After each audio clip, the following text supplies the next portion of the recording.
All right. Good to see your smiling face there, Mr. Todd Man, apparently this week, otherwise known as Toddeh Manukian. How are you doing this week, bud? How you been? Oh, I'm doing pretty well. If it wasn't Yeah. humid like a Florida weather, this wouldn't be bad. I'm telling you though, you'll never hear me complain about hot weather or even humid weather because I save all my complaints for the winter. So I would so much. I'm that guy, man. I'd so much rather be standing there, and even if it's sweaty and nasty, it's better than cold and snowy, dude. No, you can It's put more clothes on in the You can put more winter. layers on. You You can't. You can't can only take take so off. many layers off. I Exactly. understand. I It's still don't humid, care. Chris. It's I humid. understand. Cicadas are coming out. They're going to be That's true. everywhere. I can't, dude. I don't know how I feel about it. Like, I can't wait till they're up here in Muncie, but I'm also like, I don't want them to come up to They've Muncie. already It's attacked like Joe I haven't. Biden. They've already started having TikToks of people punching them out of the air when they're flying because they're scared when they're flying. Then people are posting recipes you can make with eating them. No one wants this. The Get Colts to have a different draft weather. report out on them. The Colts have a draft report out on them. It was Do great. It they was a great really? tweet. Yeah, Oh it was a no. tweet. So that's why you didn't see it. Is That's that a new right. receiver? Oh my goodness.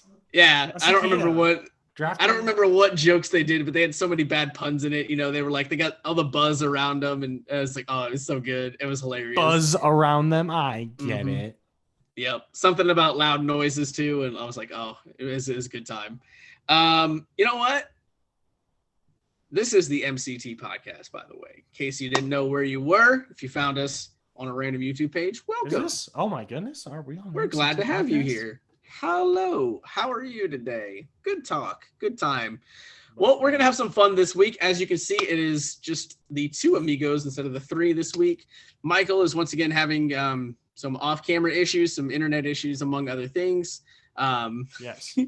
so he begged us on his internet deathbed to let the show continue in his Pleaded with gracious us. memory. So for him, we will persevere. We will push on. So, We will. but another week, another slew of sports storylines. Today, we got a lot to talk about today. Good. We're going to get right into some NFL talk. That's going to be a lot of fun. We had a big trade go down. Obviously, we're going to do our weekly NBA playoff update. We got some fun stuff going on there, and another big story in the NBA we'll get to. I've got yet another fantastic MLB rants and rave planned for later on in the show, and then we'll have Toddeh's bets and our final picks of the week. So there's the rundown. Let's get right to it. Actually, I missed one, Toddeh.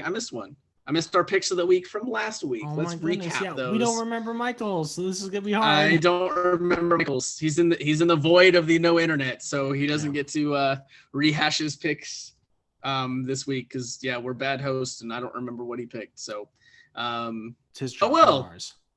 Oh well, yes, exactly.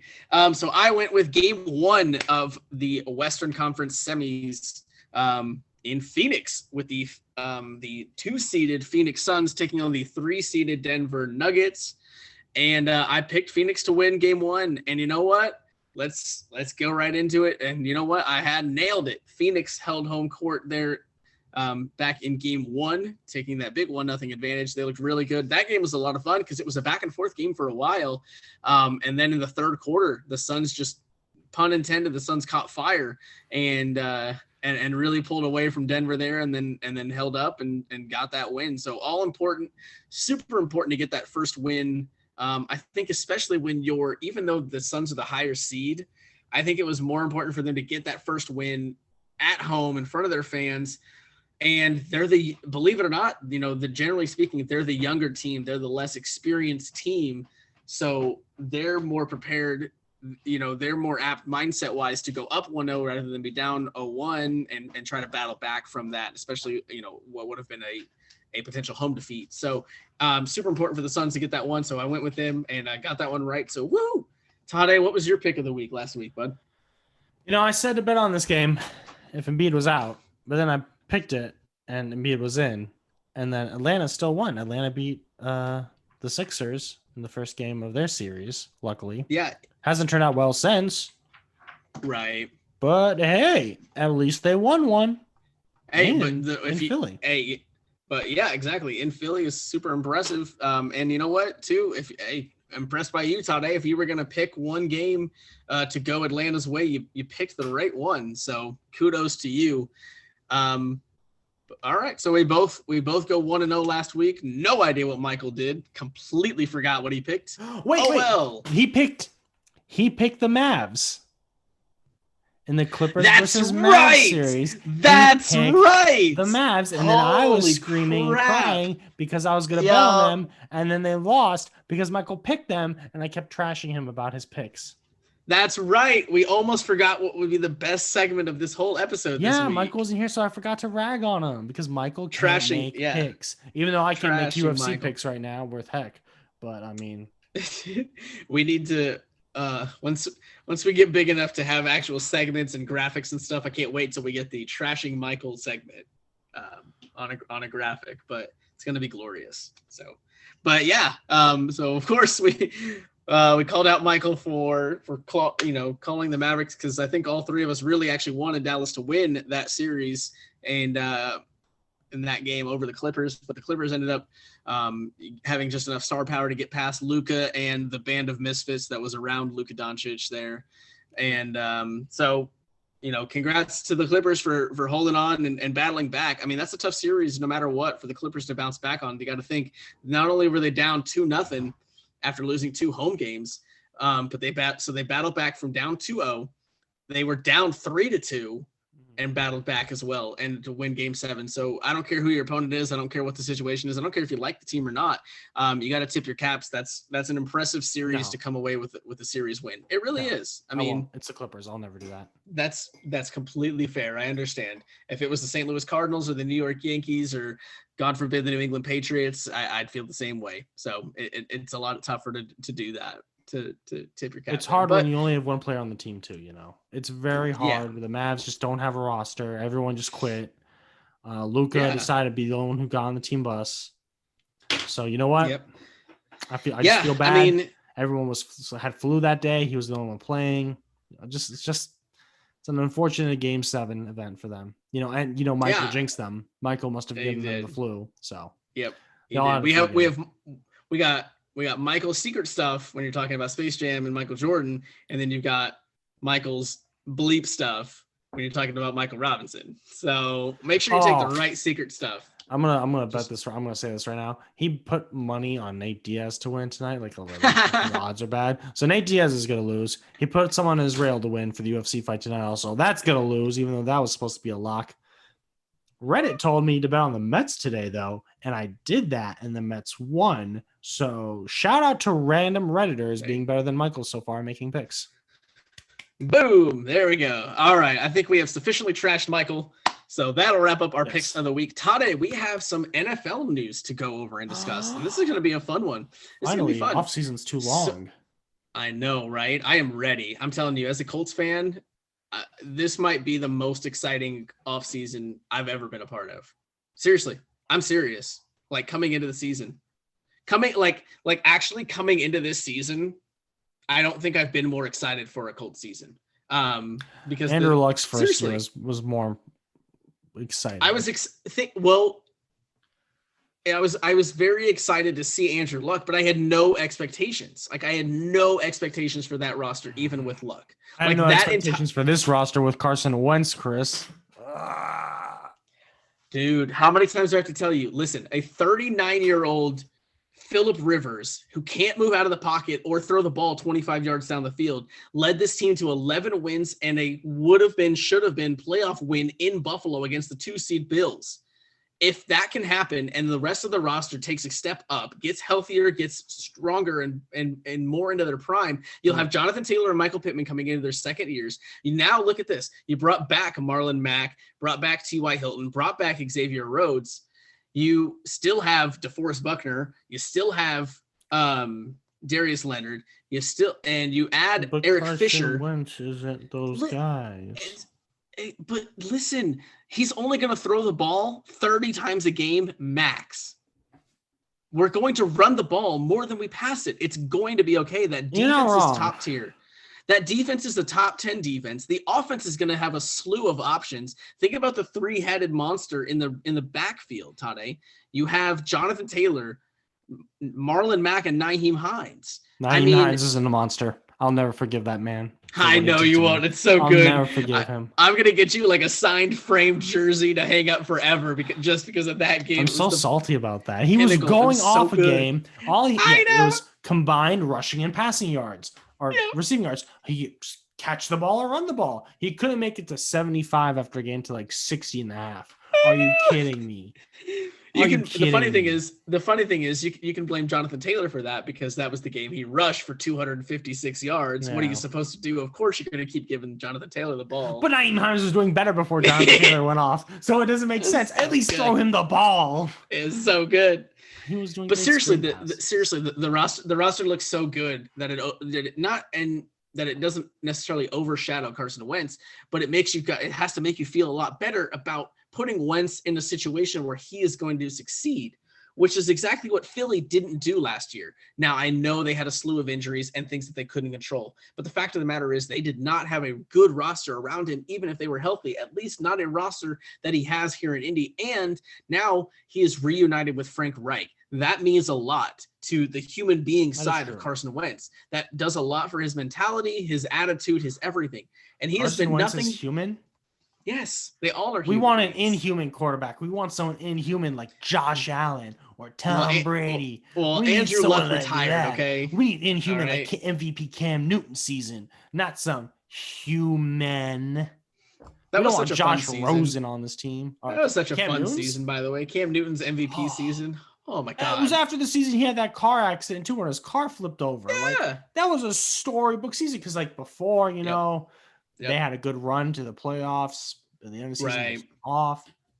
I feel bad for that Carolina team that they lost to Peyton Manning, but also I'm happy. I know. I'm really glad because Peyton deserved 2 rings. And honestly, I've always said, like, you know what? Of all the carrying for not so great Colts teams that Peyton Manning did that didn't win him Super Bowls, I'm so glad that he got carried to 1 as well. Like, it's such full circle vindication. It's great. Mwah, I love it. Brock Osweiler is a good QB, Chris. Okay. Houston. We'll give him 4 years, $90 million because we're Houston and we got brains up here. I mean, the Browns did it too, so. But the Browns did it for picks because they did it NBA style. Yes. We'll take his cap space. Give us your picks. And those picks turned out well. Yeah, they did. So, I could talk for an hour and a half about how I'm not worried about Carson Wentz or this Colts team, and I think they're going to be fantastic. My biggest worry right now for the Colts is their schedule. And we'll talk about that in another episode when we break it down. But it is a scary schedule. It is rough. That schedule is so rough. And now we have an issue in the division with us as well, Chris. Let's talk about that new issue. We sure do. So, Tennessee Titans, hats off to them. They make a heck of a move. They go and get Julio Jones. That's right, that Julio Jones, the 97-time Pro Bowler, All-Pro, 34-year-old. Old man. Hall of Fame guy. I mean, one of the best receivers we've seen in this generation and of all time. So yeah, he is a little bit older. He has lost a step, but we've seen guys. I mean, come on, Toddeh. We've seen guys resurrect their careers when they move out, especially if they feel like they have a chip on their shoulder or they weren't treated right or whatever internal thing may click for him to get him to that extra gear to show the league that they messed up and kind of, whatever it is, we'll see how it plays out. I have my reservations. So we'll talk about that now, but yeah, Tennessee makes the move. I believe the terms that were agreed upon so far that we've heard has been a 2nd rounder and a 5th rounder for Julio Jones, which by the way, set everything else aside. It's so disrespectful and crazy that DeAndre Hopkins and Julio Jones have been traded in the last 3 years. Neither of them garnished a 1st-round pick. That's insane. That's crazy. Well, the best receiver that did was Odell Beckham Jr. And look what happened with him. He doesn't play. I mean, you're talking about 2 of the top 5 receivers in the game still today. I know Julio Jones is old, but I cannot think of 5 receivers that I 100% would take before I take Julio Jones. He is still that dude. Yeah, I don't think you can either. I can. It'd be controversial, but like. Yeah, it would be. I don't. Yeah. We're fine. So anyway, but you can't think of 5 that are better than D-Hop. So No. That's not possible. yeah. So I mean, it's crazy. So again, shout out Tennessee for making a move. Does it really? So here's the question that we're going to talk about. Does it change things? Does the Julio Jones trade push Tennessee to the top of the AFC South? No. Okay. Here's why. So Go for it. Julio Jones was obviously upset about Atlanta's offensive schemes. Their defense was garbage, so they weren't winning games. And Matt Ryan, you can say, is regressing. But Matt Ryan and Ryan Tannehill are the exact same quarterbacks. They both have the same passing ability. They both have the same running ability. You can say the offensive lines make the team too. So Tennessee obviously will have that advantage. But if he was worried about like the ball getting thrown to him as a number 1 option, he's technically the number 2 option on that offense because Derrick Henry's on that offense and he's the number 1 option. So if he's mad about usage, he's not going to get it as much with the Titans. If he's mad about not having a good quarterback, he had an MVP caliber quarterback on his last team. One receiver is not going to make a difference for the team. Look what happened to the Browns when they got Odell Beckham Jr. Nothing much happened. Jarvis Landry? Was that the other receiver they have? Yep. He's made more of a difference for that team right now since they picked him up as well. So I can see if a team has good corners, good safeties, they can stop him. He's older, he's slower, he's getting slower. He still has those hands, though. He can still make catches. He can still make smart plays on the sidelines. But I don't see why he was upset, really, besides them drafting Michael Pitts. Kyle Pitts. See, I don't really care about his name because it was a stupid pick. It was a garbage pick. It looks pretty good now, though, doesn't it? Oh, wow. Congrats. They have to rebuild around a tight end. A wide receiver tight end, yeah, who's going to be the best of the generation. Anyway, cool. They don't have a quarterback to throw him to now because Matt Ryan's going to be gone in 2 years. And then guess what? Yeah, they don't have anybody else. So they're just going to double team him like Gronk, and he's going to have horrible knees in the future. So congrats on Julio Jones for getting out of a bad situation now, getting onto a good situation. But sure, look, we have the Jags with a great QB in Trevor Lawrence that we know now to start off for a good like rebuild. The Colts, who will be an averagely decent team depending on how our schedule goes for how other strong teams are. But we're going to be a tough team. Titans are obviously, they were top of the division last year. They'll probably be top of the division this year. So, I mean, we have 4 tough teams in a division. Hey, it's going to be a rough year with an extra game. So, you forgot Houston. It's not a tough team. Houston barely is going to field 53 guys that aren't you and me. So they still have Deshaun Watson. So for now. Okay. So a couple things. The last time the NFL has seen a blockbuster wide receiver trade make the impact that matches the hype had to be Randy Moss to the Patriots. Which that was the final piece. That was the final piece of that Patriots unstoppable team until they ran into the Giants in the Super Bowl. That was as close to a perfect season as you can get. And a lot of that can be attested to acquiring Randy Moss at that stage. The difference, if I'm looking at it in that lens, I don't think this move is nearly that impactful on its face. Does that mean it's a bad trade? Absolutely not. Tennessee just added an essential Hall of Famer to their roster. Anytime you do that, you get better. There's essentially no question about it. You get better. No one is going to tell you that Tennessee's worse off for acquiring Julio Jones. No one. True. I still think the Colts are going to end up at the top of the division. I know I'm a Colts homer, but I really, really think that. They have a better all-around roster. I think their offense will be able to match what Tennessee can match, and Tennessee's defense is not very good. So if it comes down to a shootout, the Colts actually have the advantage right now on paper. Obviously, the games have to play out. We'll see. but the Colts have the advantage in a shootout because the Colts have the defense to get stops and get turnovers and shut you down. I mean, it was just this past year in a Colts-Titans matchup that the Colts held the Titans scoreless for the second half of the game, entirely scoreless, and mowed them down. So, and that was last year. They've gotten better this year, by whatever. You get another year into your prime of Darius Leonard and all those guys. Yeah. So, I mean, there's a lot of reasons as a Colts fan to be like, oh, crap, I really wish he went somewhere else, which I did. I was like, man, please go anywhere that isn't Tennessee, just because. What if you went to the Cardinals? That would have been good. You would have had the best Madden Ultimate team of like 2017 that you could have ever picked. Because imagine you would have had AJ Green, DeAndre Hopkins, and Julio Jones. I'm telling you, that's on that squad too now. Mm-hmm. They already signed him to a 1-year deal like a month ago, man. Oh. So I'm telling you, imagine that wide receiver core in like 2017.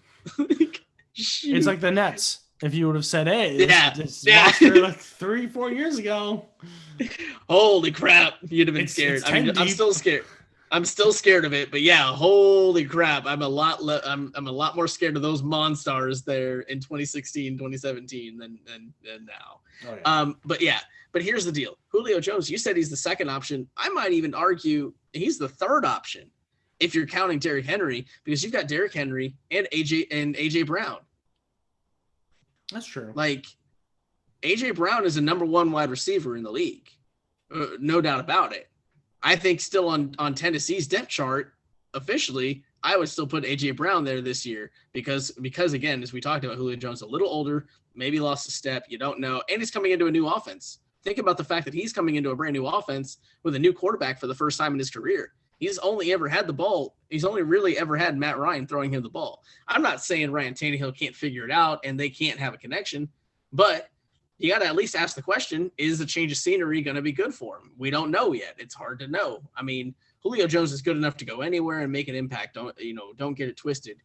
But you still have to have a little bit of skepticism to it. It's not going to be, you can't guarantee that it's going to be a seamless transition week one, ready to go. So there's a lot of things. And like I said, that Titans defense, not great. And they still lost a lot of pieces and Tennessee lost some offensive pieces too. True, because they had to pay people and they couldn't pay people because of the cap. And because we're better in the cap space, you're right. They lost Corey Davis. They lost Jonnu Smith, their number one tight end. Those two losses, Julio Jones does not make up for both of those losses. So their offense, I would still argue, their offense might not actually be better than it was last year. And so, I mean, I don't think they're going to win the AFC South. I do think it's going to be close. I don't think I'm not trying to be like the Colts are going to win 15 games and blow the division away. That's now crazy. With Carson Wentz's knees. Oh my God. But I take 12 games and you'll like it. I'm telling you, like, if I were to put my money down, I would seriously put my money down on the Colts to win that division. I don't think now, granted, if they don't, I think Colts and Tennessee are both playoff teams, however it shakes out. One of them will end up in the wild card spot because I think they're both 12-win teams. Here's the biggest positive in my mind for Tennessee acquiring Julio Jones. Are you ready? Okay, tell me. Every time Julio Jones touches the ball, that's one less touch for Derrick Henry. And that's good because that preserves Derrick Henry. That's the most important thing for Tennessee, for Tennessee's franchise, is preserving Derrick Henry. They have run him into the ground so far. And I don't blame them. He's not Saquon Barkley, at least. He's more running the ground than Derrick Henry. Derrick Henry's been in the league longer than him, at least. Or, Melvin Gordon. Right. Another guy that, what's his name? I even forget too now. But the point is, a running back's shelf life in the NFL is typically 3 to 4 years. 3 to 5 years is about the average length. We're hitting that point with Derrick Henry. So right now you have to, I'm not saying put him on a pitch count, but you have to really be thinking in the back of your mind, especially a team that his usage rate on that offense is so incredibly high. It's hard to maintain it year after year after year. Derrick Henry is a beast and a monster and capable of anything, but it's not going to last forever. Mhm. And the longer they can get that high efficiency out of him, the better. And that's, I think, where Julio Jones helps out the most, because now you have another option to move the ball. You have another way to keep that offense moving. And that's crucial. You're not, as long as Tennessee is smart enough, and I think they are, to not use Julio Jones, like you said, on, hey, don't send him on 50-yard down, just streak routes and have him try to, catch 70-yard bombs from Ryan Tannehill, because Ryan Tannehill's not that quarterback and Julio Jones ain't that receiver anymore. There's but if they use Tannehill to the best of his abilities, which Tennessee has done a remarkable job of since he got there, that still scares me when you add a great route runner. And like you said, he's got the hands to stick around in the league for a few more years, just because, man, that dude don't drop anything. So it's a big move. I don't think it moves the needle enough to say surpass the Colts on paper this year, because I think the Colts still have a better all-around roster.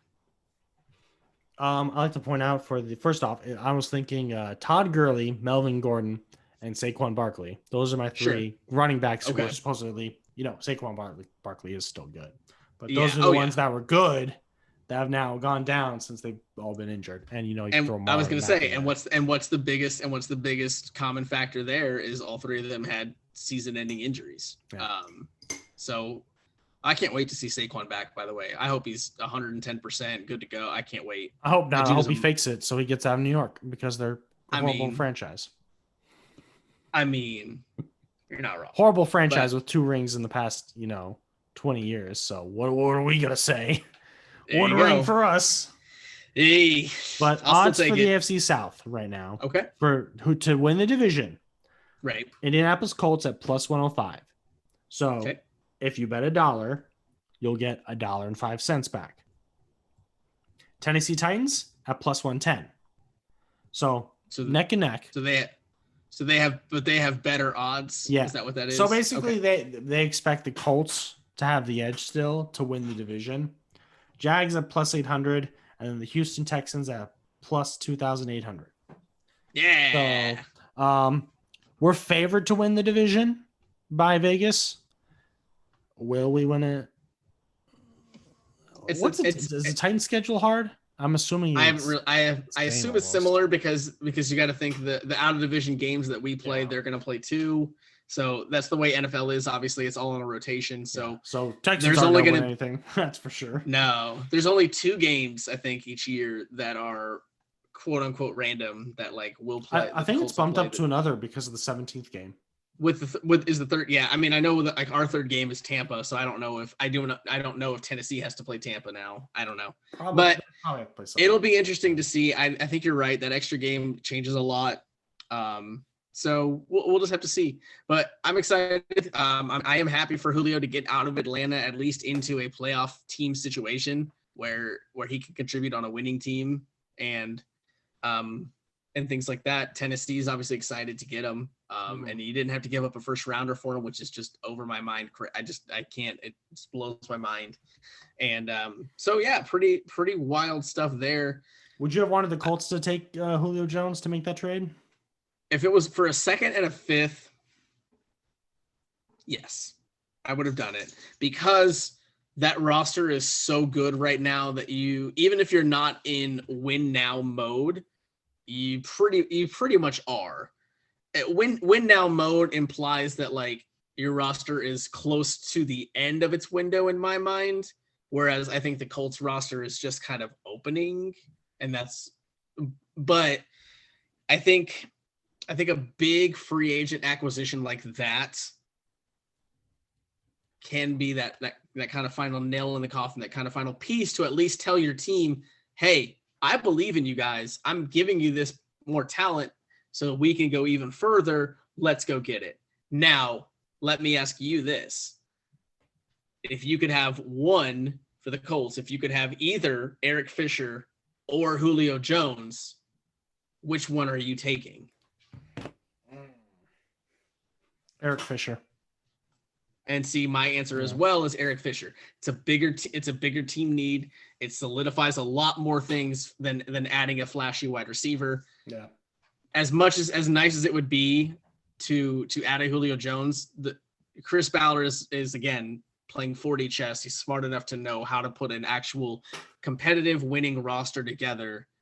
And hey, I need a left tackle. This guy is not even 30 years old. I know he's coming off of an injury, but hey, we're going to run him into the ground. We're going to run some physicals. We're going to see how he is. And at the end of the day, we gave him a 1-year contract. If he works, awesome. We'll re-sign him, and he's our left tackle for the foreseeable future. If not, man, thank you for the year. Best of luck. Get healthy. Get right. We'll see you on the other side. Easy peasy decision. I think it was a no-brainer to go get him. So yeah, that's a big acquisition. So yeah, I'm really excited for this Colt season. We'll do a whole lot more talking about this as it comes to it, but man, I am really looking forward to the fall and winter this year to see how this Colts team looks on the field, because I have some high expectations. I really do. I think they're going to surprise a lot of people, even people that know how good they are. I think they're going to do that. My Cubs just beat the Cardinals again. Let's go. Congrats. Hell. How are they in the division? How are they in the conference? They're number 1? They're first? Right now, they're tied for first in the division with Milwaukee. Oh my goodness, you guys have bounced back. That's for sure. Since being third. Yeah, pretty much. Hey, we're doing well earlier. That's for sure. They're like 10 plus games over 500 now, so they're cruising. They're doing. Yeah, you guys really have won a lot recently. Playing really good ball. I'll talk about it. I promise. I'll talk about it. We have that for the MLB. Let's talk about the NBA. Let's get into it. So. Toddeh, here we go. News dropped yesterday, 2 days ago, whenever it was. You ready? Indiana Pacers moved on from first-year head coach Nate Bjorkgren. They have fired him. Thank you for your service. Thank God. Don't let the door hit you on the way out. Have fun. I'm not TJ sure. Warren threw a huge party. It was great. Probably you had to be there. Probably did. Probably had the whole roster there. I'm not gonna lie, and the coaching especially staff. Dan Burke probably came back and was like, let's get lit. Let's turn up. So as we said, Nate Bjorkgren is out after one season, a very tumultuous up and down roller coaster of a season that ended in the play-in tournament in the game 2 against Washington, got blown out. So again, as we talked about before, those final 2 games, those 2 play-in games were kind of all-encompassing of Nate Bjorkgren's complete tenure as the Pacers head coach, because game 1 against Charlotte, they couldn't miss. They dropped 140 plus points and cruised to a win. And then 2 days later, forgot how to play basketball. Washington blew them out for the 4th straight win. So Washington swept the season series 4-0. And Russell Westbrook averaged. Yeah, it's all about adjustments, especially on the defensive end. It's not even offensive adjustments. It was the defense was so lost at times that they were only hurting themselves. Bjorkgren and others tried, from what I've read and tried to understand about the situation, Bjorkgren was trying to implement, kind of off the wall defensive schemes and do a lot of different things just to be different. The problem with that was he was doing things so different that the players didn't know really what they were doing or what they were supposed to be doing. And it just led to a lot of miscommunication. And in the NBA, when you're talking miscommunication, that leads to easy buckets 9 times out of 10. So just a lot of true.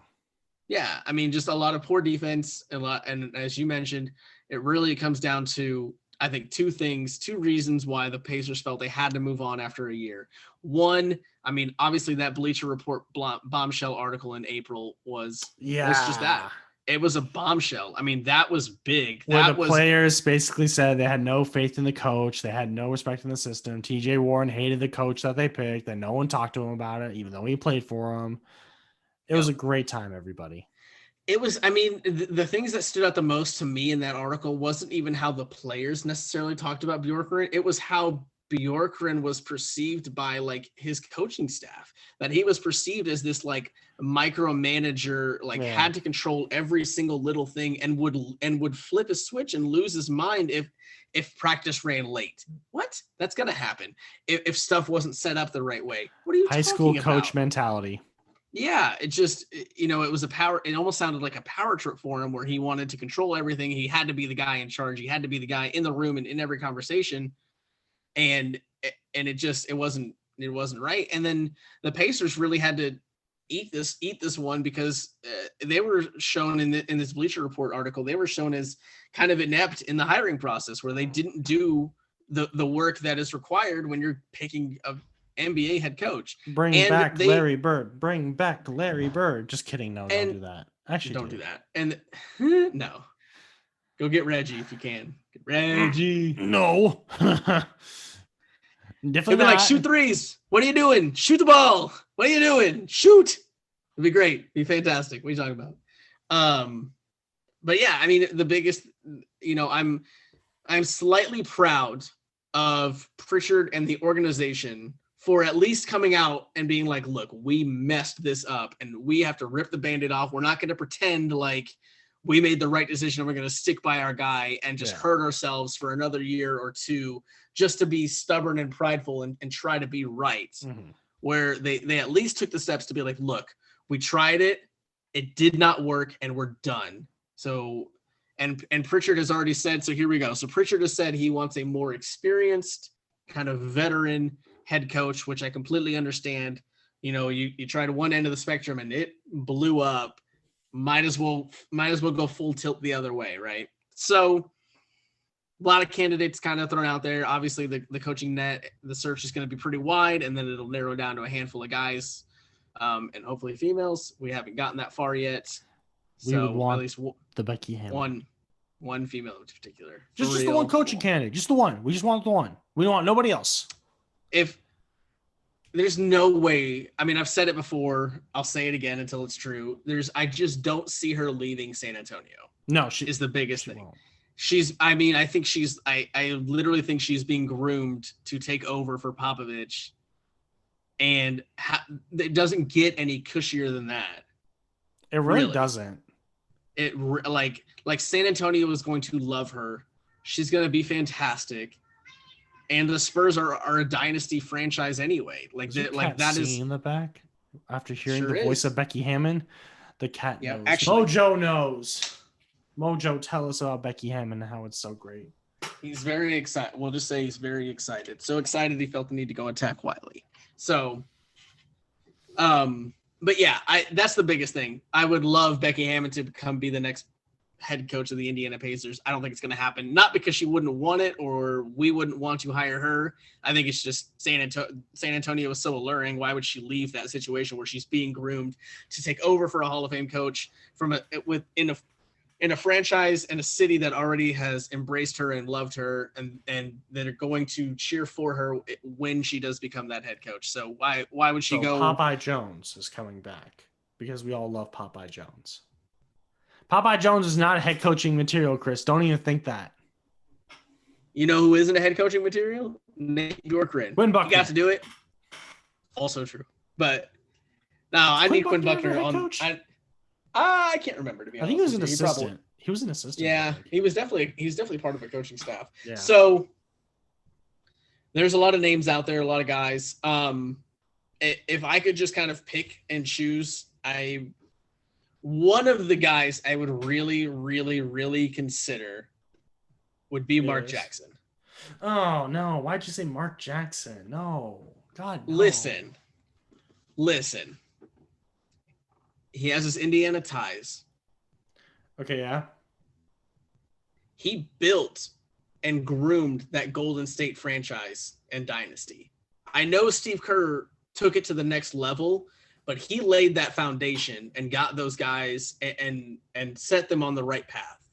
I'm not saying Steve Kerr couldn't have done it if he was there day one, but the fact of the matter is Mark Jackson did a great job of coaching Mark up those Jackson guys. Literally hit a ceiling because he was such a bad coach. He hit a ceiling. He literally had Iguodala in Denver sabotage the team he was on. Mark Jackson hits strippers, Chris. He punches strippers. He's not a good person and not a good coach. Okay. He's one of the guys I expect and would like them to consider. Do I want him most for the job? It's actually no. But I expect his name to float around at least for I'd rather have Jalen Rose. Me too. No! We don't want either of them. They're not good. Okay. They're good commentators. That's it. You know, okay.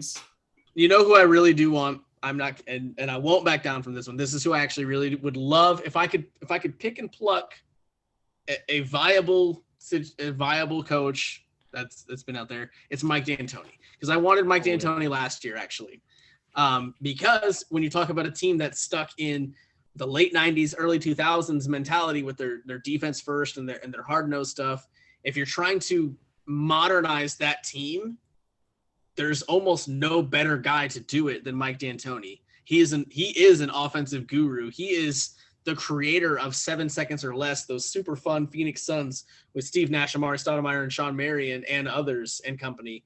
Like, D'Antoni could bring that team to the modern offensive era. And like, can't tell me Miles Turner wouldn't be excited to finally truly play a stretch four. And you couldn't tell me, Brogdon and now LeVert and Warren wouldn't thrive in a faster paced offense. But no defense. But if you can score 2 buckets to their 1, you're good. But we tried. So if you score more, see, I would think that would be good, but I don't. Well, LeVert, I guess, hasn't had a full season with us. Right. And I mean, you got to think too. I mean, you got guys now like O'Shea Brissett, Jeremy Lamb missed a lot of time. TJ Warren missed the whole year. I mean, this is a very, very good roster. So it's important to get this coaching. How dare you Doug McDermott's name? Jeez, he's the most valuable player we have. TJ McConnell. What are you talking about? Doug McDermott's way more valuable than TJ McConnell. Teams would give up a first rounder for Doug McDermott. Exactly. Not for TJ McConnell. Exactly. Freudian slip. That's what you meant to say. No. So I only say that because TJ McConnell was very clutch when he was on the Sixers. That's it. That's yeah. I forget. He had those game winners. So the coaching search is going to be really interesting this time around. I think you're going to see a lot of familiar names and more well-known names, because I think the Pacers are like, oh, we really botched that last year when we went really wide and we brought it. We wanted all these off-the-wall guys, and then we picked one that we thought, was a Nick Nurse type, and we thought this. I think now they're going to play it really, really safe and go and just be like, hey, we're going to get Mike D'Antoni, we know exactly what we're getting with Mike D'Antoni. We know exactly what we're going to get with Terry Stotts, the former head coach of the Portland Trail Blazers, who got fired. Mutually agreed to part ways the day after their playoff series. He knew he was getting fired, so it's like. I know. I hate. Can I make a side note? I hate the phrase "mutually agreed to part ways." You don't see that in any other context, Toddeh. Like, there's no other job. There's no other scenario in the world. Because you could be like, we're going to fire you. You want to quit? You want to get fired? And you'll be like, I want to get fired because I can have benefits then, girl. What are you talking about? Don't make me quit. I'm not quitting. You better fire me. So, that's not mutually agreeing to part ways. That's it's you like still me being when fired. I put in 30 days. I'm like, I'm leaving. And they're like, yeah, but that's not mutual agreement. They're not forcing mutual agreement. Exactly, which is not mutually agreeing. It's ridiculous. It is a candy-coated lollipop of BS that I can't stand every time I hear it, because it's not true. You did not mutually agree to part ways. You fired him or you didn't re-sign him. It's fine. Call it what it is. Drives me crazy. You really think that was a 50-50 decision? You really think Terry Stotts went into the office the day after they lost and was like, you know what? I think we both know we need to part ways. Yeah, because he couldn't go further with that team. He kept bottlenecking them. But you think he's going to admit that? You think he's going to go in and be like, I'm the problem. I'm bottlenecking this team. For you guys, I'm willing to walk away. No. If he loved Damian Lillard like he does a son, then yes. No. If he loved Dame like a son, he would. But then Dame was like, I want Jason Kidd. Jason Kidd couldn't do crap in Milwaukee. Couldn't do crap with the Nets. Why would you want him on your team? Yeah, he was the number 3. He's the number 1 point guard of all time, stat wise. Okay, it's great. It's that really weird mentality of like, oh, he was a point guard, so he's got to be smart, so he's got to be a head coach. Like, hey, remember when Derek Fisher was a head coach in New York? And they had Lance Stevenson beat them that one time. That was fun. That was a good time. But didn't Derek Fisher also coach the Lakers for a minute? Like literally like a minute, like 6 games or something stupid. No, you're thinking Mike Brown. I mean, I know Mike Brown because they fired him for like 4 games to start the year or whatever. It was stupid, hilarious. But I really thought Derek Fisher coached that team. I could be wrong. But I want to say Jeannie Buss wanted to hire him, but then we hired Luke Walton instead. So I don't remember him coaching. Like I said, I could be wrong. I could be misremembering, but Toddeh, Mike Brown, Mike D'Antoni. Toddeh, Mike D'Antoni to I forget. You're fine. You have had a lot of opinions on my opinions of the Pacers' next head coach. What are you thinking, bud? Let's berate you a little bit here. So if all my picks are just garbage, who's the savior of this Pacers franchise coming in 2021, 2022? The next head coach of the Indiana Pacers needs to be a former coach of the year, a former executive of the year. Oh my God. Larry Bird. Jeez. Larry Bird is a phenomenal coach. We know that. Bring back Larry Bird into the franchise. He's not doing anything. We didn't have our big all-star game weekend because of COVID that he was like, oh, he's the race car stuff. He still works for the Pacers organization as a consultant. Bring him back. Bring Larry back. Larry was great when he was a coach with us. Don't forget that. He was phenomenal as a coach. You ever seen him in that suit and tie? He's going to have a bad back. He'll be like Steve Kerr. He'll be like, oh, my assistant's going to coach for me today. My bad back hurts. And, the assistant's going to be like Luke Walton, win like 50-some games. You mean David West, right? That's going to be an assistant coach?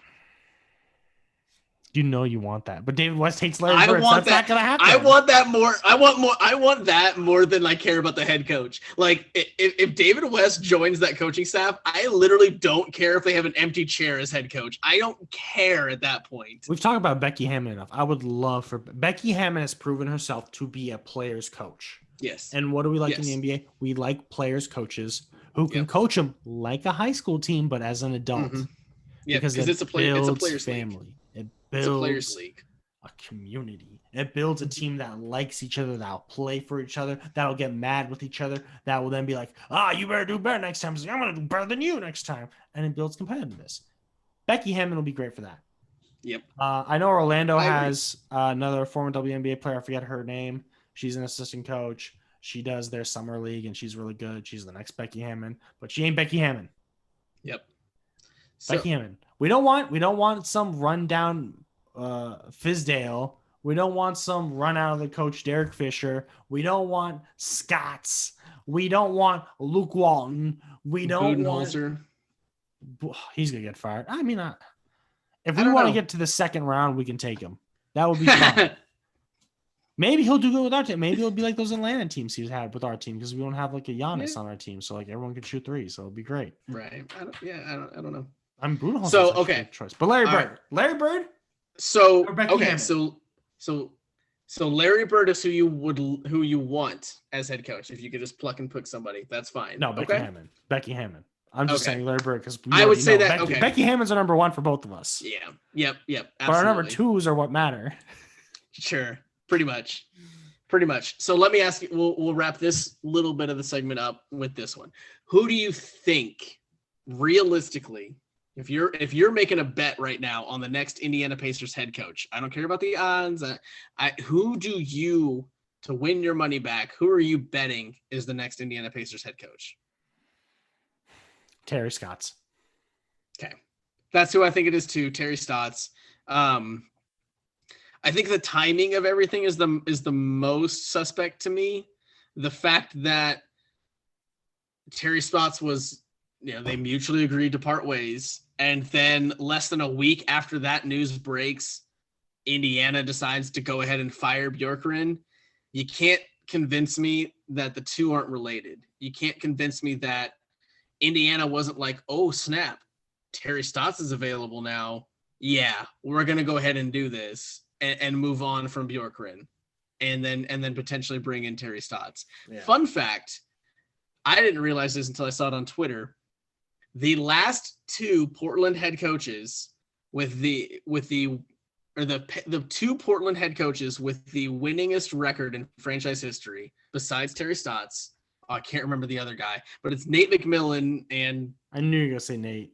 I knew it. yeah, and whoever it is, John Smith, John Doe, both of them, their next head coaching jobs were the Pacers. So Terry Stotts would make 3 in a row to go from Portland to Indy. It all makes too much sense. It all makes too much sense. Wait, wasn't that other coach the one that we traded for like a fax machine? Or our GM traded himself to the Trailblazers for that coach? Oh, I don't remember that story. I think that's I remember that's like the story. Like one executive essentially traded themselves to the other team for the coach.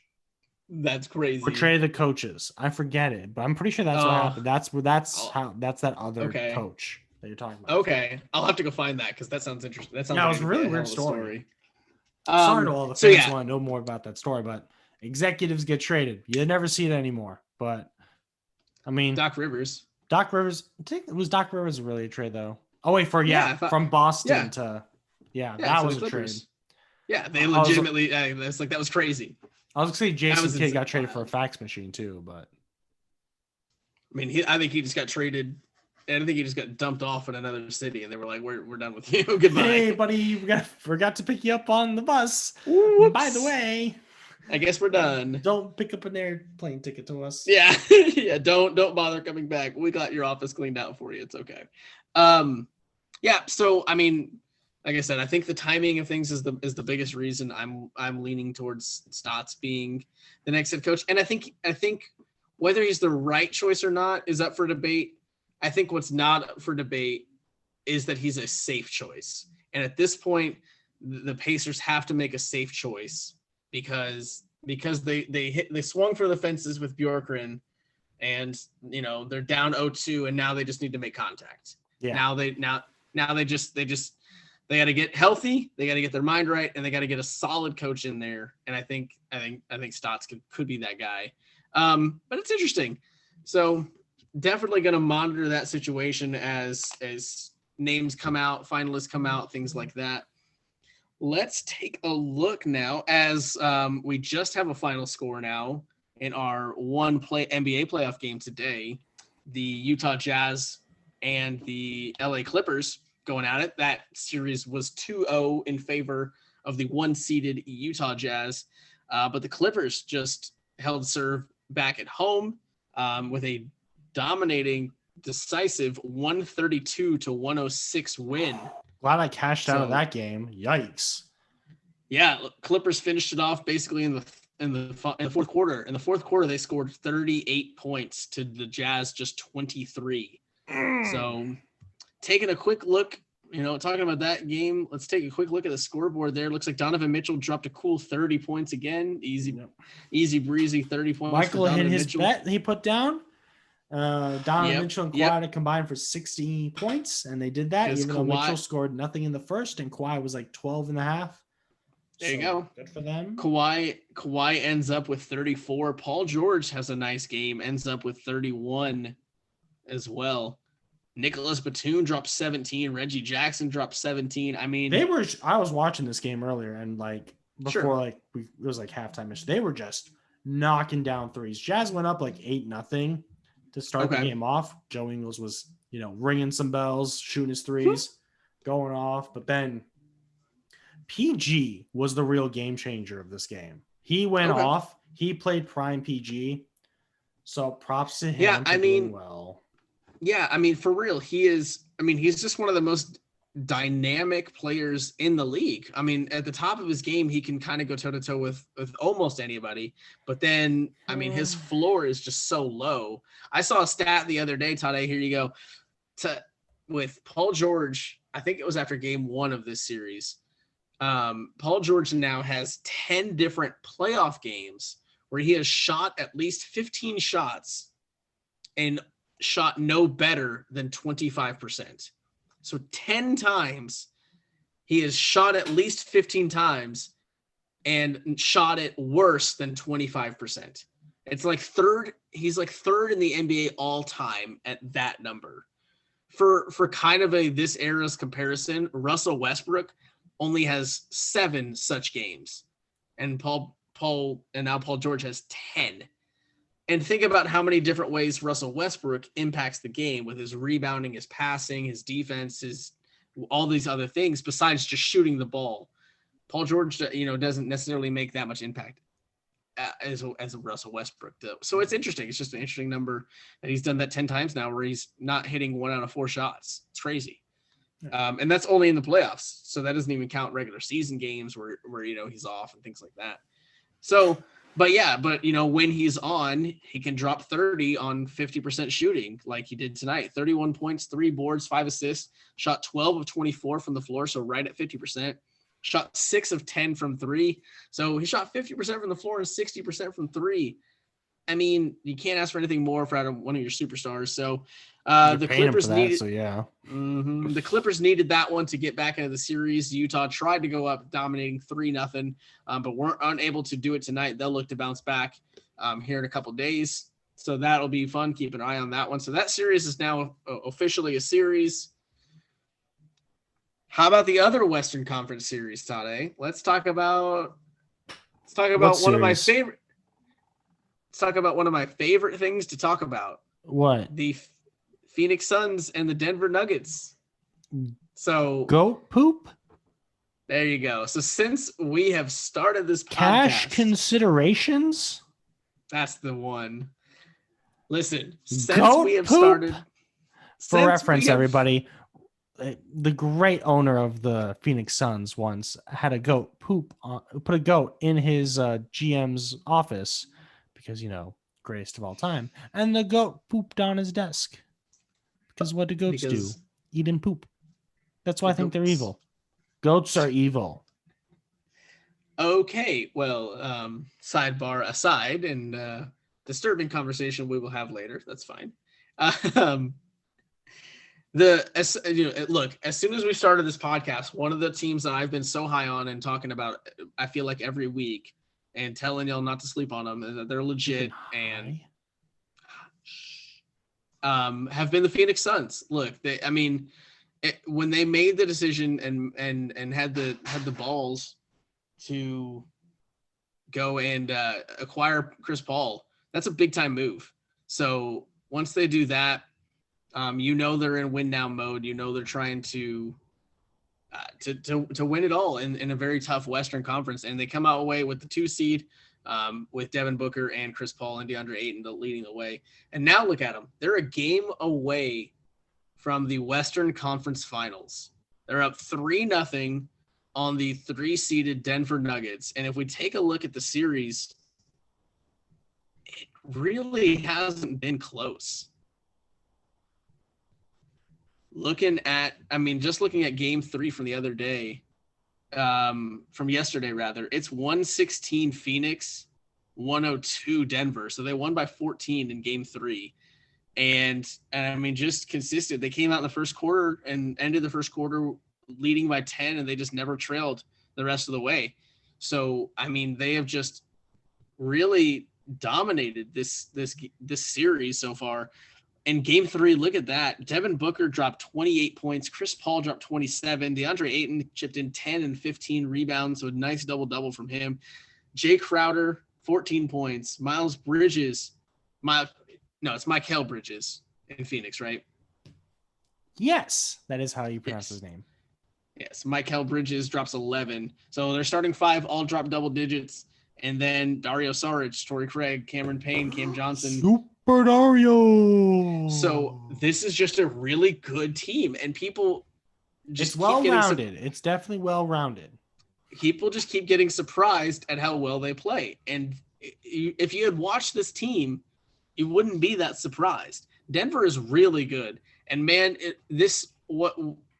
I'm really sad that Jamal Murray is not playing in this series. Because, man, would this be, I think, a different series at that point. I'm more upset about Ricky Rubio not being on this team, Chris. Because in the bubble, when the Suns, when they know Who was their point guard? Not Chris Paul. My man Ricky Rubio. Ricky Rubio, who is the exact same point guard as Chris Paul, minus the trash talking and scariness. Because Chris Paul will kick you. I don't know how many times in the balls. I don't know how many times Ricky Rubio's dropping 27 points on 9 of 16 shooting, but Ricky Rubio can shoot, Chris. I mean, yeah, he was. He did in Utah. He went off against the Thunder. That's the team I'm thinking of. I'm just saying he's good for like 15, not 20 plus. Chris. It's like playoff Rajon Rondo, which for some reason isn't getting enough minutes on the Clippers, but it's like playoff Rondo. It just happens, baby. Could you imagine, by the way, if Rondo wins a chip with the Lakers, the Celtics, and the Clippers? Like, he's just hated. Like, it's just a circle. I don't understand why he's even liked in Boston anymore for winning a chip with the Lakers. I really don't. Like, he's a traitor. He did so much in that series against the Heat that he was really important for that championship winning team. Yeah, he really was. Definitely, like you said, playoff Rondo was absolutely a thing. So, I mean, let's see. I'm trying to find. Yeah, and then so just real quick, game 2 of that Denver Nuggets Phoenix Suns series was 123-98. So that was a 25-point win for Phoenix. And game 1 was 122-105, so a 17-point win. So I mean, their average margin of victory is near 20 points in the 3 games so far. So again, it hasn't really been close. Jamal Murray is a big part of that, but I don't think he makes up that entire difference. I think you have to give credit where credit's due, and that right now is to Phoenix playing at the level that they expected to play at with the way that they attacked this season, and got their minds right, got their roster right, got their mindset right. And, they come away with the number 2 seed. They were kind of neck and neck right there for Utah for that 1 seed. And you know what? They didn't get down on themselves for getting that 2. They took LeBron and the Lakers to 6, handled that. And they're handling business against Denver, trying to punch that ticket to the Western Conference Finals. How great of a story. Oh, they didn't win the finals yet, Chris? They didn't win yet? I thought they would have won by now. I'm just saying how great of a story is it, though, for a team that hasn't even been to the playoffs in over a decade? They're a game away from the Western Conference Finals. So it sounds like they're going to lose in the Western Conference Finals, bud. As long as if it's to the Jazz, I won't be upset. If it has to be those two, I'll be like, do we want the Jazz to win because this is going to be their year because the cap space issues they're going to have when they have to pay Mitchell and Gobert gets his contract next year starting for his big one? Yeah.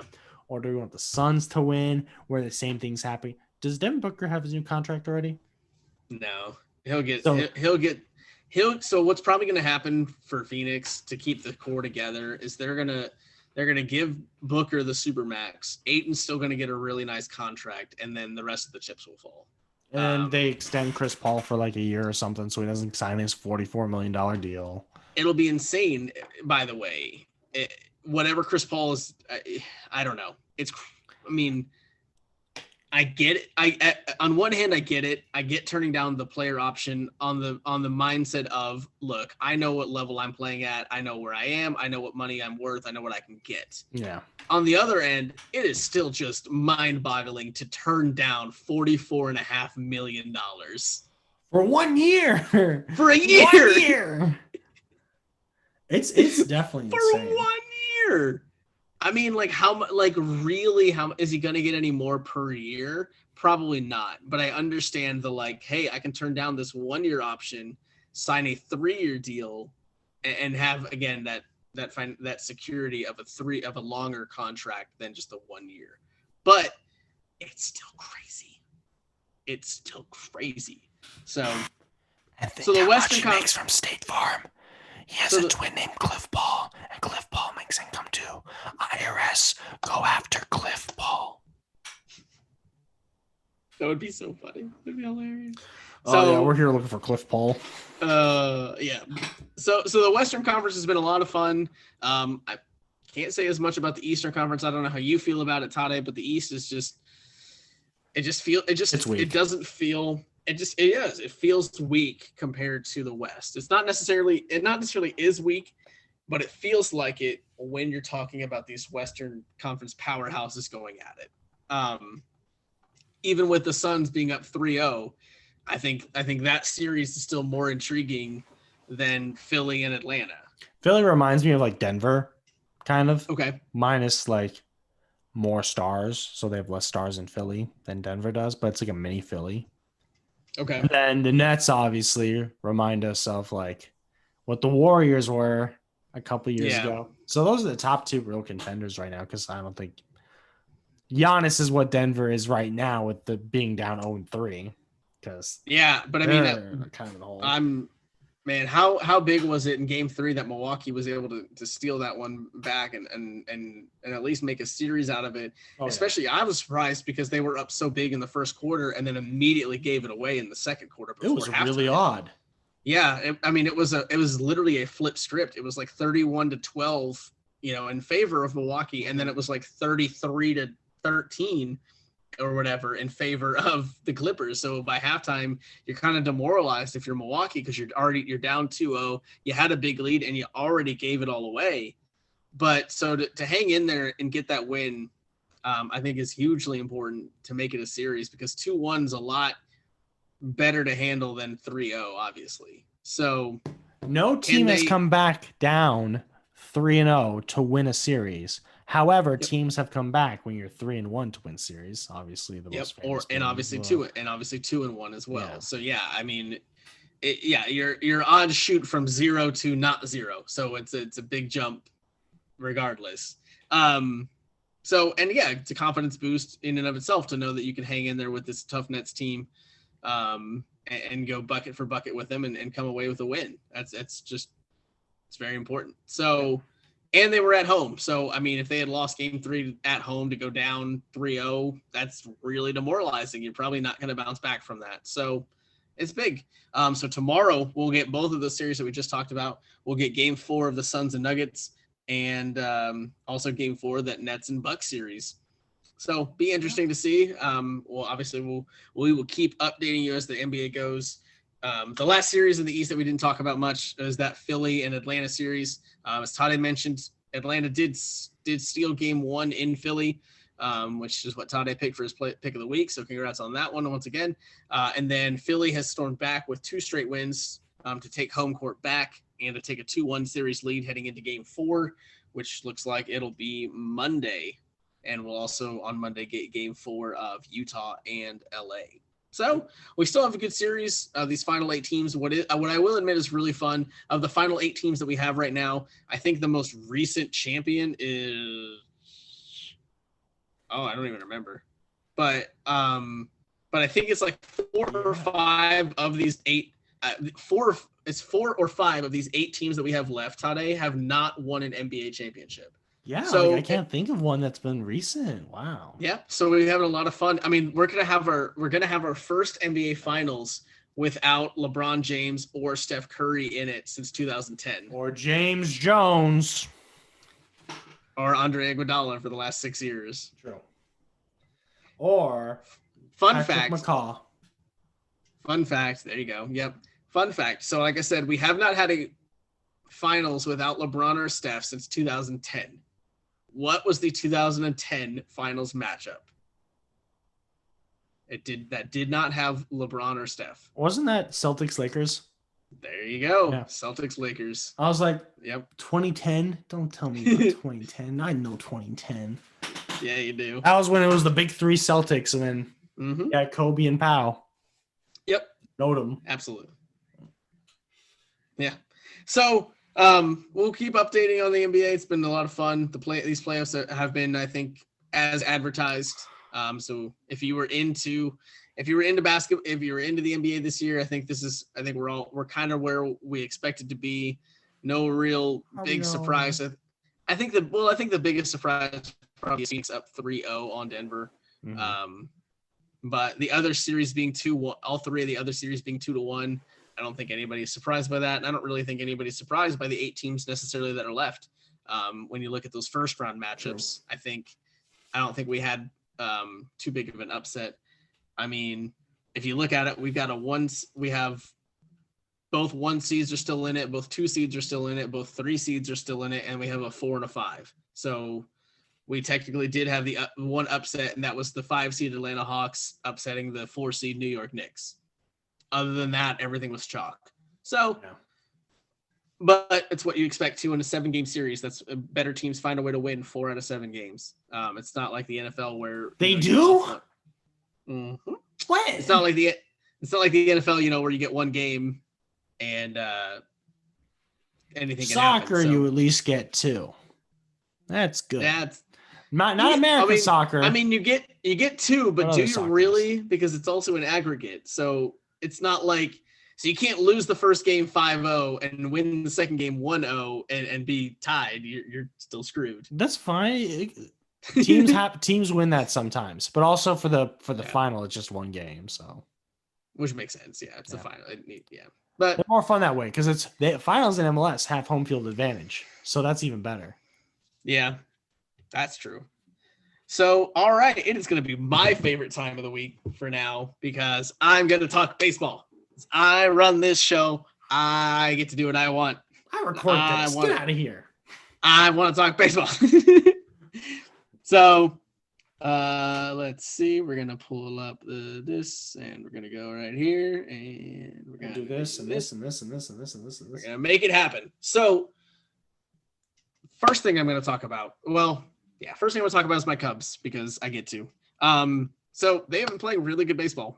They just won today 7-2 over the Cardinals. So there's a big time win. This weekend series against the Cardinals is the first series that Wrigley Field has allowed 100% capacity.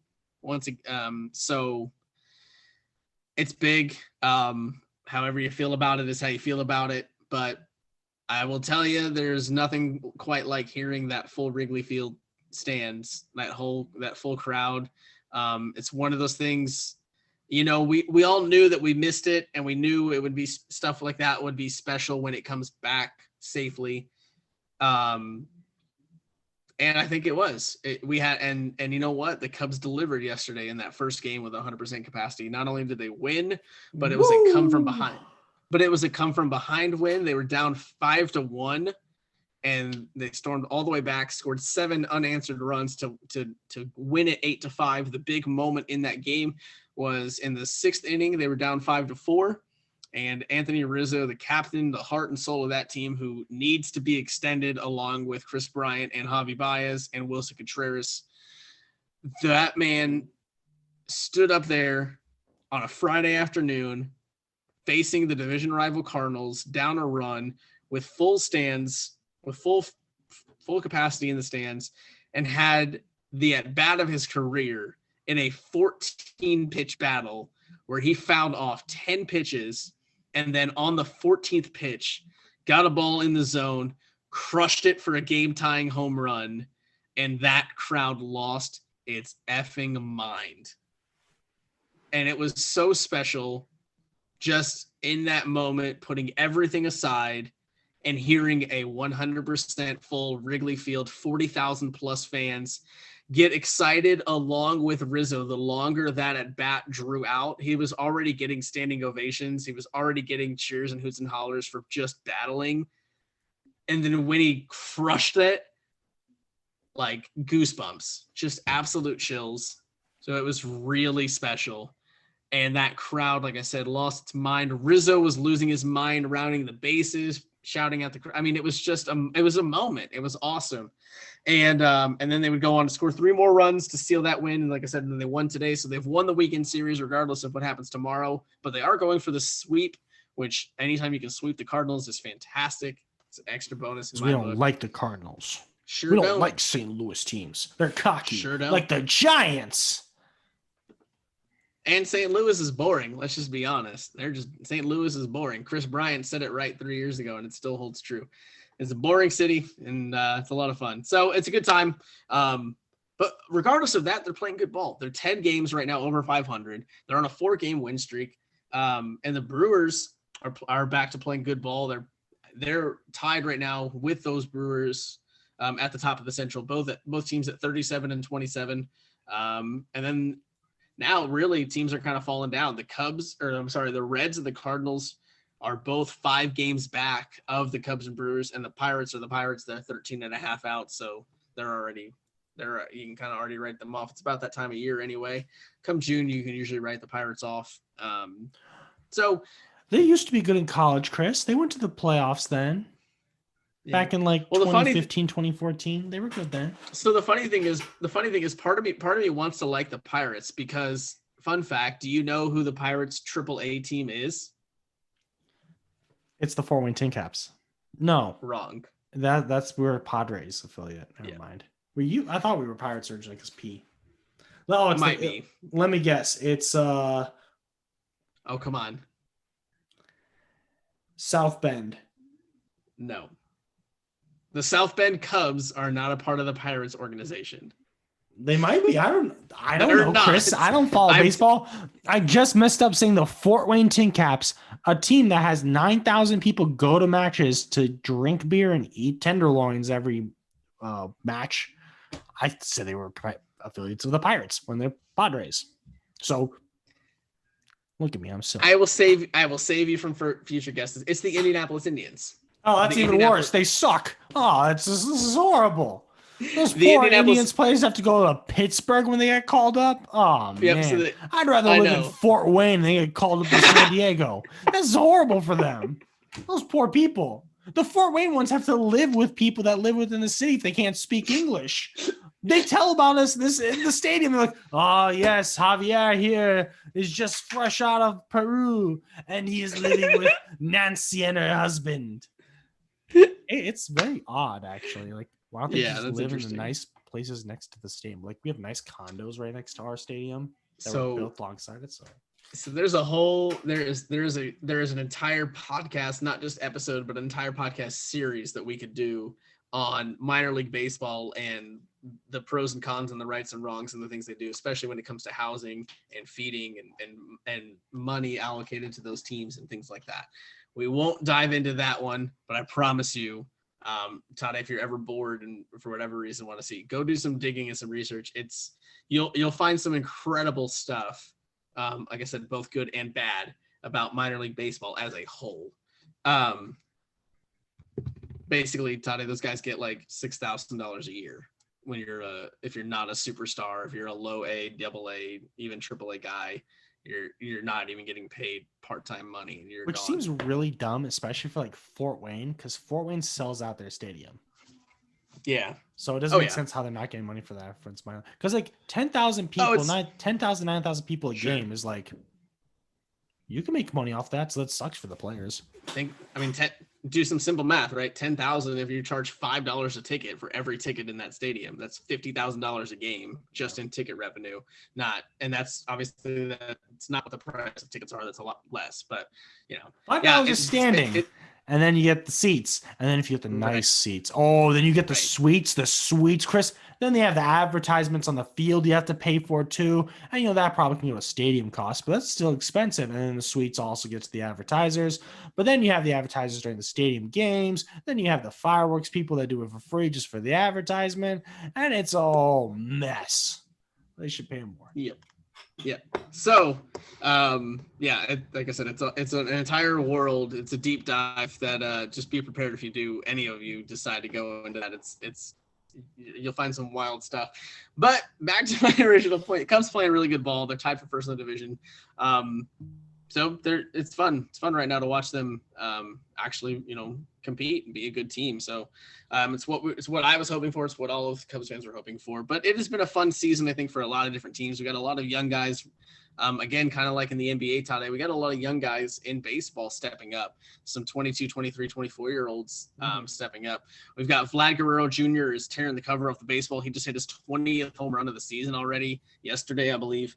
So he has taken back the league in that category in home runs with Ronald Acuna Jr. and Shohei Ohtani and Jesse Winker of Michael's Reds right up there with like 17 or 18. I mean, you got a lot of guys hitting a lot of home runs now. But the big story right now in baseball is talking about foreign substances and sticky stuff that pitchers are using.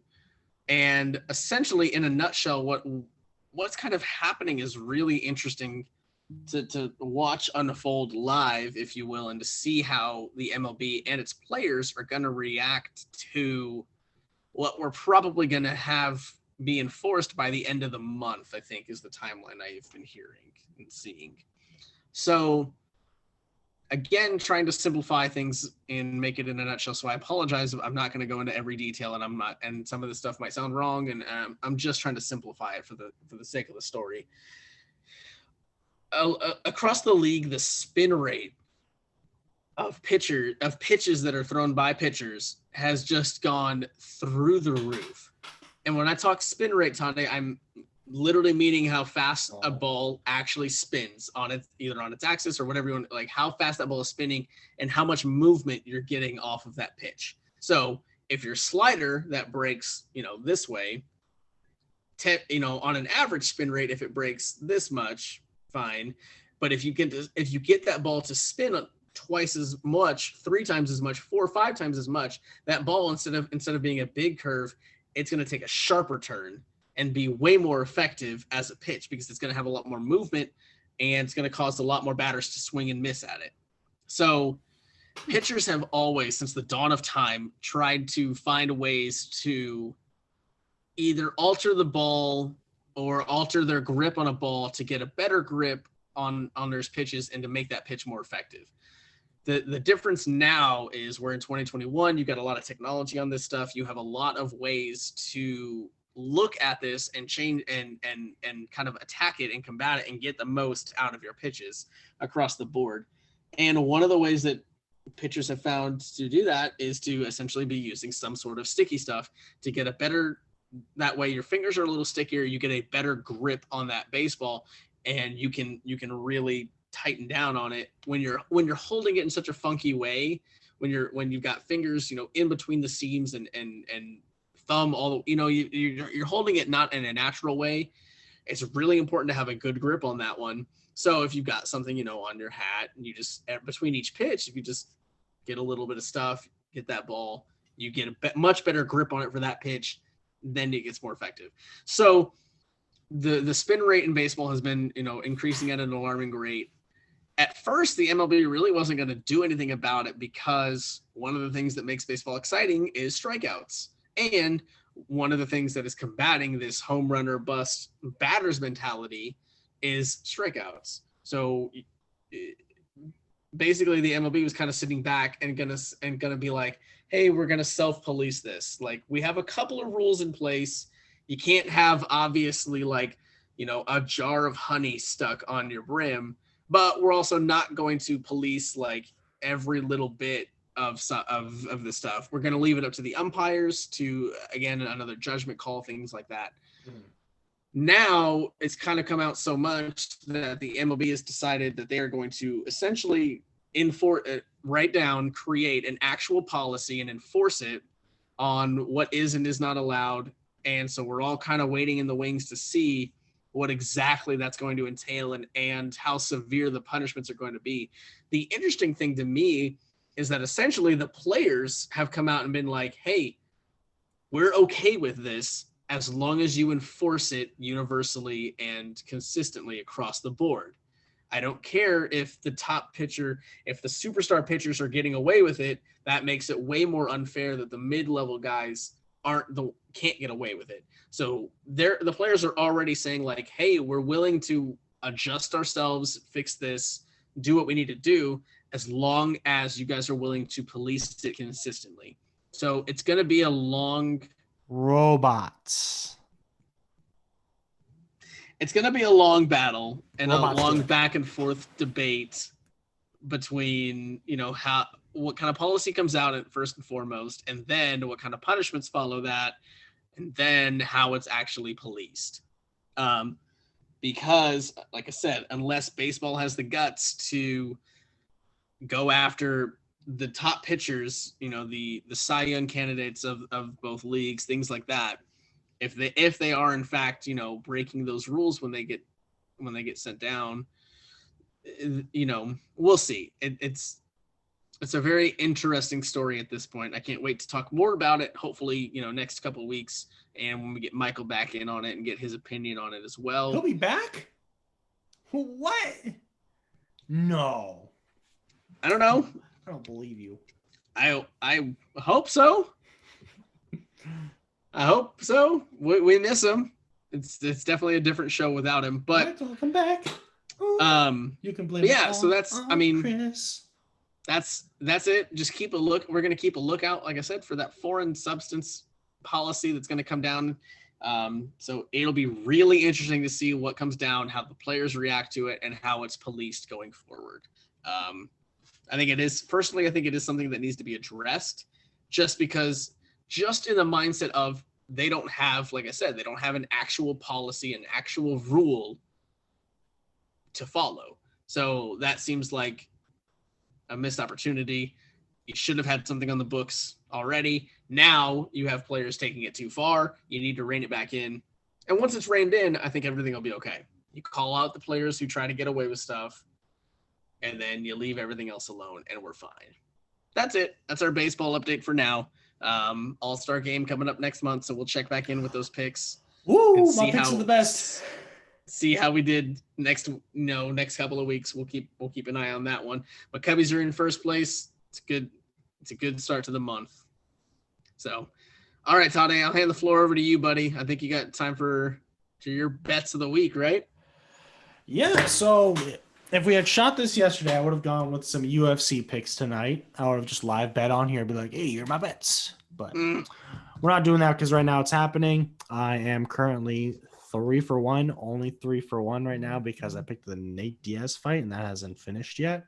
Nate Diaz had horrible odds to actually win it, but why not? It's Nate Diaz. He can do it. Yeah.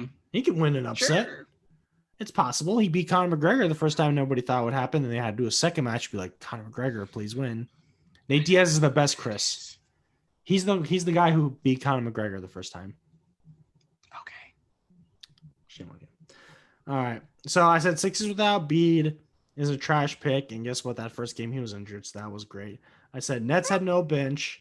Ayo, guess what? They don't need a bench because their starters score everything. I said cash was Phoenix bets and Hawks if Embiid's out. Heyo, my cash bets were right at least, so you're welcome, everybody. Looking how the rest of these series are going to go, I put my money on probably the Nets and Phoenix to get to the finals, and you can still place bets for teams to win their conference finals. So probably right now, I'd say Phoenix to win the conference finals in the West, and then the Nets to win in the East. I don't think just Embiid, Simmons, and Tobias Harris are enough to stop the Nets when they beat the Hawks and win it. So that's a tough thing to figure, but I'd say long-term bets do that. Long-term bets aren't really good because that's just giving interest-free loans to essentially your betting company that you bet for. I know Indiana now has Barstool Sports, and they're doing a 1 for 1,000 win. So don't do that because Barstool Sports sucks. Sorry for everybody who uses Barstool Sports. Not my problem. They suck. Come at me, David Portnoy. But no, yeah. So thinking of long-term bets for NBA, you can do that. Sure. NHL, I'm only saying this because we have an acquaintance that's a big, for some reason, Golden Knights fan. Golden Knights just beat the Colorado Avalanche to advance on in the NHL Finals. Golden Knights are looking good this year.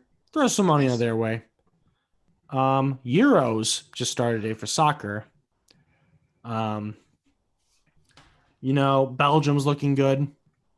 Italy's looking good. I would probably bet on those teams a little bit. The team I want to win all is North Macedonia. They're not going to win it all. But, let's root for the little guy. Let's root for the little guy. They just the country changed their name recently from Macedonia to North Macedonia to appease the Greeks.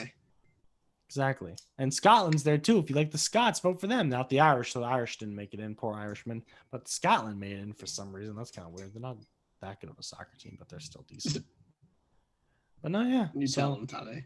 There are a couple teams to root for. Portugal, obviously. Portugal's my favorite to win it. They already won the Euros last time, so they're still going to win now. No, so those are my picks of the week.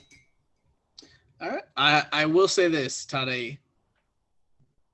Do you realize how fun of a storyline we have if, in fact, Brooklyn meets Phoenix in the finals?